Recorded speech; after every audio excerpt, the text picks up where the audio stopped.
Today I am thrilled to have Jay Edwards, candidate for Ohio State Treasurer, newly VP endorsed, joining Yeah. us now. Jay grew up in Nelsonville, played football at The Ohio University, built businesses, and has now been leading tax and education initiatives. But before we dive into policy, I do want to break the ice. That's kind of what I do on my show before we get into the nitty-gritty. So, are you ready for this, the most hard question you'll ever be asked in your life? Absolutely. If you had to pick one guilty pleasure snack as the official snack of Ohio, what would you choose? And we would Oh, all secretly agree. that's a great question. So for me, and it's really hard to find, I show up to all these like little dinners all over the state, and I was just at the volunteer firefighters, the Plains Volunteer Fire Department annual dinner. My favorite snack, if I'm going to divulge, is pecan pie. Pecan pie. And Okay, is it that and it is so hard to find homemade pecan pie anymore. mm, Most of it's store bought. But if it's my biggest guilty pleasure, it's definitely pecan pie. my grandma makes really good pecan I love pies. it. That's kind of what I throw in my coffee too, like a pecan flavor. Yes.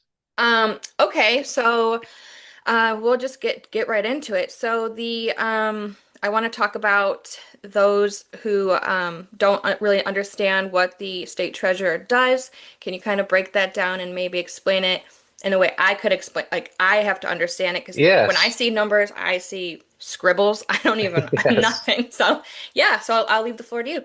Absolutely. No, it's a great question because most people don't know. The state treasurer's office is an Ohio constitutional office, so it is required by the Ohio Constitution that we have a state treasurer. And what the state treasurer does is really handle the investments for the state of Ohio. So when we collect revenue from taxpayers, whether it's income taxes or sales taxes or whatever the case may be, a lot of times the legislature holds the purse strings. They get to allocate those funds, but there's a period of time where that money sits in the state's coffers that it doesn't go out the door. So the state treasurer's role is to take that money, invest that money, make sure we get a return, and that money ends up being a bit more money that the state can spend on things like, the state really funds four main functions: education, medication with the Medicaid program, transportation with the roads and highways and bridges, and incarceration. We fund the state's prisons. Those are really the four main functions of state government. So when that money comes into the state's coffers, it hits the state's treasurer's office. The state treasurer gets to invest those funds and comes up with some really cool programs that I'll dive into in a minute. But that's really the role of the state treasurer. There's one major rule of the state treasurer's office, and it is you can't lose money for the state of Ohio. You got to make sure you keep the Yeah. money, you raise the money, and you make sure that you're getting a return on the investments that you choose to invest in as the state treasurer. Yeah, that's I mean it's a lot to like to try to grab, but I hope that I feel like when I hear you talk, I get a better understanding of what it is that you do. And speaking of, I heard you talk about a fascinating opportunities for the treasurer's office to help in economic and community development in Ohio. Can you talk more on that? Yes. So the state treasurer, one of the programs it runs is called a link deposit program. And what the link deposit program is we take the money of taxpayers, we place that money into a bank. A lot of banks all over the state fight to hold state taxpayer dollars because it's a safe investment for them. It allows them, the more money they have in deposits in their bank, it allows them to leverage more, to lend more money. So we give that money to banks and in the link deposit program. And from that, we can ask for a lesser return. We're still getting a return. It's not like it's a loss, but we ask for a lesser return as long as that lower interest rate is passed on to a consumer for things such as the Ag Link program for agriculture in the state. We have an economic development program for economic development opportunities. We also have a first-time homebuyers program that was started under Treasurer Sprague, the current state treasurer, and that allows for first-time homebuyers to get a lower interest rate. We know that this is a real problem across America, across Ohio. The average first-time homebuyer is 39 years old.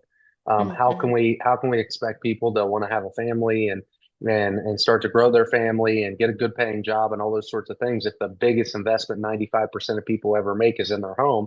They can't afford homes right now. So this is a great program. I would like to take these programs that already exist and are already on the books and really try to expand them and reach all across the state of Ohio, making sure that money stays in Ohio. The other portion of this is we are blessed to have major banks headquartered right here in Ohio. We have Huntington Bank, we have Key Bank, we have Fifth Third Bank.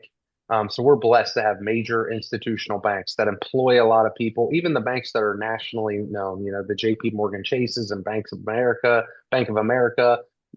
These are big banks that employ a lot of people. When you go into those banks, there's tellers, there's executive presidents, there's people that work in those banks that are branch presidents, branch workers, that they employ a lot of people. However, when you give money to a bank that it has a national presence, which 80 to 90% of Ohio's taxpayer money that goes into public deposits goes in those major banks, there's no guarantee that that money's staying in Ohio. And so, Hmm. I'm not saying we completely get rid of them, especially the Ohio-based banks. We're very fortunate for them. We don't want to harm them in any way. But I would like to see, and one of the things that I'm trying to bring to the table is getting more of that investment, a higher percentage of the state taxpayer money into our community banks and our credit union partners all over the state.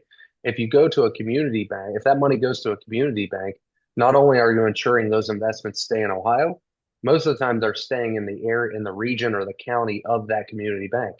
And so that is a great way of talking about the forgotten about areas of the state. Not to make this political, but a lot of times those rural areas are very Republican areas. I'm not trying to do it because it's Republican versus Democrat, but these are the forgotten about areas of the state that could allow these small community banks to leverage more. $1 million in a small area like where I come from is equivalent to 10 or $100 million in Columbus, Cleveland, or Cincinnati. It goes a Yeah. long way. It provides a lot of opportunity, a lot of economic development. And it's something that I really want to bring a new flavor and kind of mix things up in the treasurer's office of getting more of this investment in the rural parts of the state and also in Columbus, Cleveland, Cincinnati. I talk to big businesses, big business owners, people in Cleveland, Columbus, and Cincinnati that tell me they would rather deal with their local credit union or local community bank because they can go in, they can shake the president's hand. It's more of a relationship type business as opposed to more of a corporate type environment. So again, we're not wanting to take all the business away from the big banks, especially Huntington and Key Bank and Fifth Third that are headquartered here in Ohio, but we want to see a transition over to more investment in our community partners and our credit unions all over the state. And what sort of impact would that have on community members in like Yeah, smaller areas? we're hoping it has a massive impact. If it can lend to one more investment or two more investments in Southeast Ohio or Northwest Ohio or any area in between, those investments, I talked about the dollar percentage of what that means, but I always say 100 jobs in my area is equivalent to 10,000 jobs in Columbus. If Yeah. you can land one of those 100 job employers for an investment and they're trying to figure out their capital stack and they're trying to figure out how to work on that gap financing, and then all of a sudden you come in and say instead of getting a 7% interest rate, we're going to knock that down to a 5% or a 4% interest rate. Sometimes Hmm. that's Hmm. enough to make the numbers work, to make that investment work, that then lends to good, high paying jobs, 100, 200 good, high paying jobs with health benefits, with the retirement accounts that allows for a week vacation for families, and it changes the course of the direction of local areas by having those good paying jobs. Okay. That sounds pretty good to me. But we are gonna jump to break in, Okay. I guess we take it now. So Okay. I have Jay Edwards here, candidate for Ohio State Treasurer. Before we hit, during break, we talked about the ESG, and I kind of want to, give our listeners a little glimpse of what that means. Yeah, so it's gotten national attention amongst the state treasurer's offices all over the state of this ESG, which stands for Equitable Social Governance. And this was brought to us by, the folks at BlackRock and Vanguard and State Street of trying to push. It's yet again another example of, the World Health Organization and the World Economic Forum trying to push these beliefs on our people. And, I'm a big believer. I'm a young guy. I came up in the Trump world. I lived through COVID. We see these outside forces, worldwide forces that are trying to push their beliefs on us as people. Ohio is a conservative state. Yes, it's a very diverse state. I'm not against. I think it's one of the best things about Ohio is that it's a diverse state. but it's a conservative state. Trump's won by 8, 8, and 11. We've had governors, we've had all our statewide office holders, we have super majorities in the House and the Senate. It's a conservative state.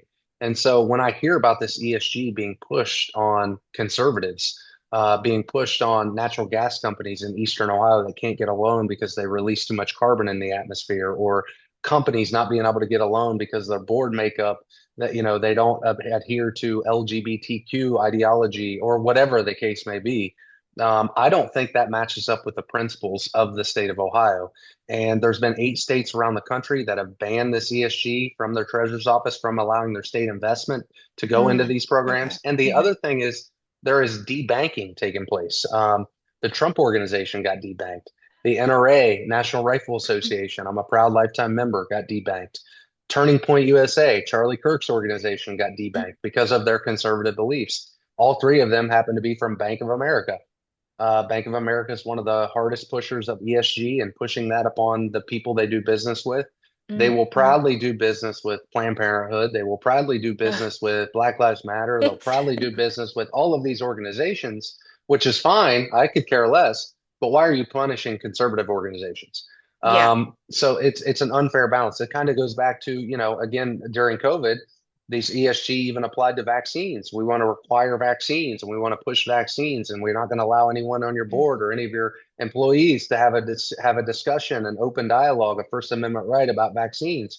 I'm all for vaccines for people that want to take them. I'm not for the government mandating vaccines. Yeah. It's a choice of Same. medical freedom. So it gets back to really the future of the Republican Party. What do we want it to look like? Are we going to go back to being the country club, stuffy, obsessed about corporate income tax Republican Party of John Mm, Kasich and Mitt Romney and John McCain? Or are we going to continue down this America First agenda, which a big part of that for me is freedom?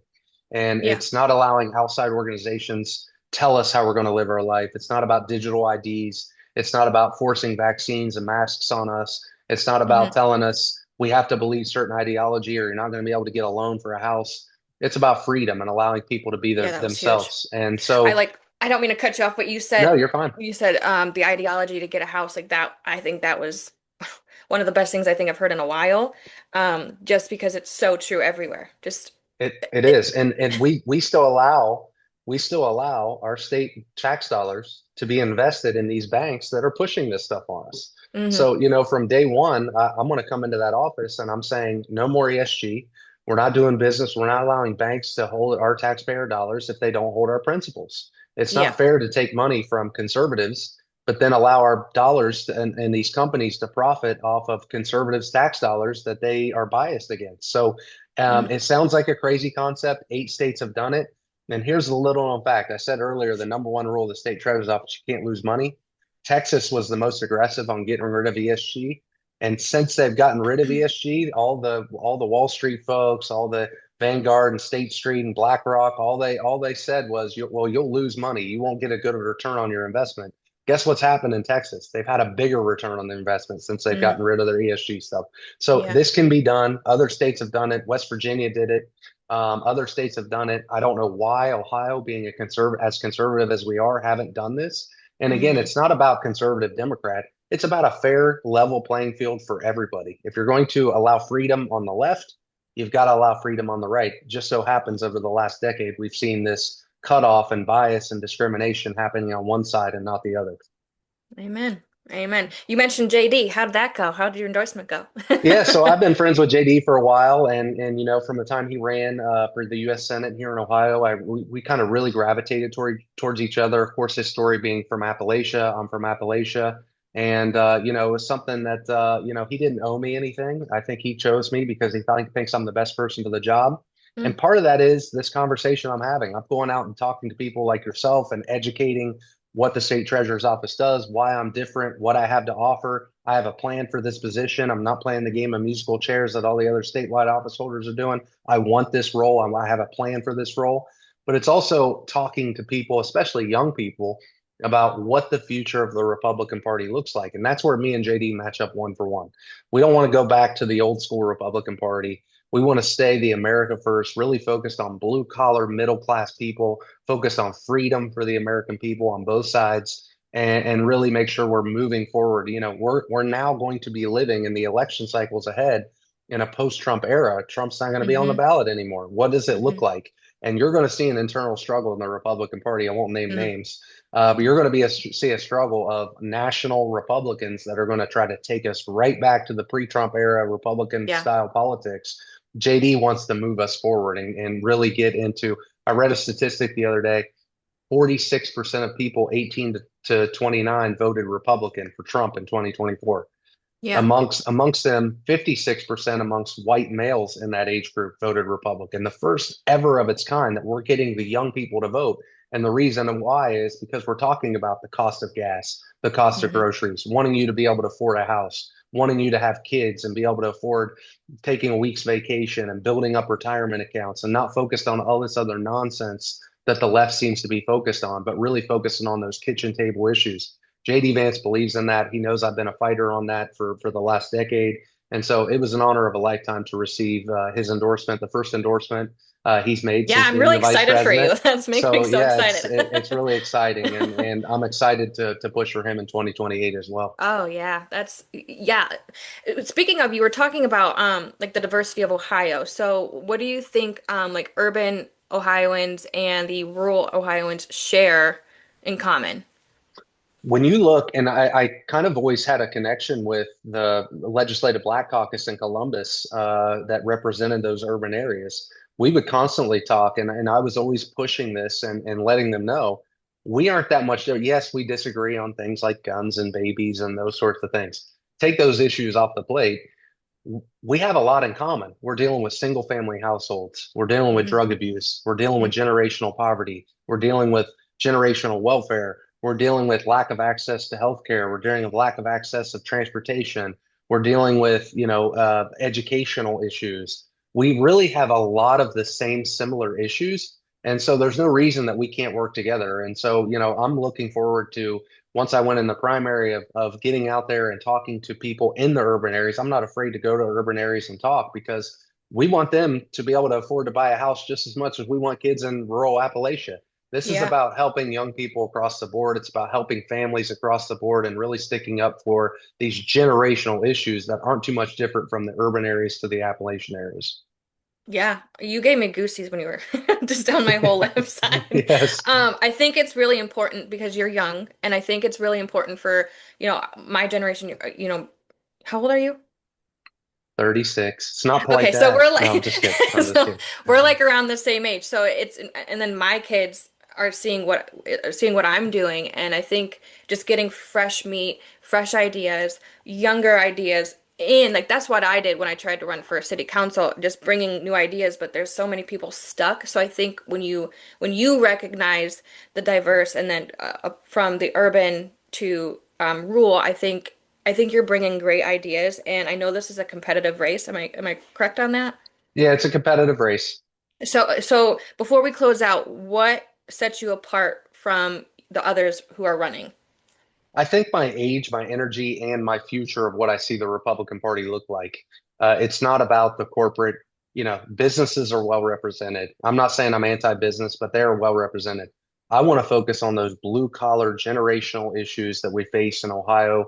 In the urban rural areas, they're not that much different. The media tries to divide us constantly of what those Yep. issues are, gets Hmm. us focused on nonsense all over the place. Instead, I really want to go in and have conversations and figure out ways that we can help people all over the state, young people and old, how we can help them start a business, how we can help them get a house, how we can help them get a job, and really try to break down the barriers and get out the nonsense that the media pushes on us to just divide us.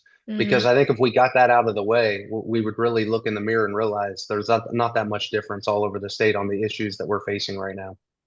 Awesome. Well, this is Jay Edwards, everyone. Go out and make sure you're registered to vote and make sure you vote. Thank you very much for having me. I appreciate Yes. it. Yes, thank you.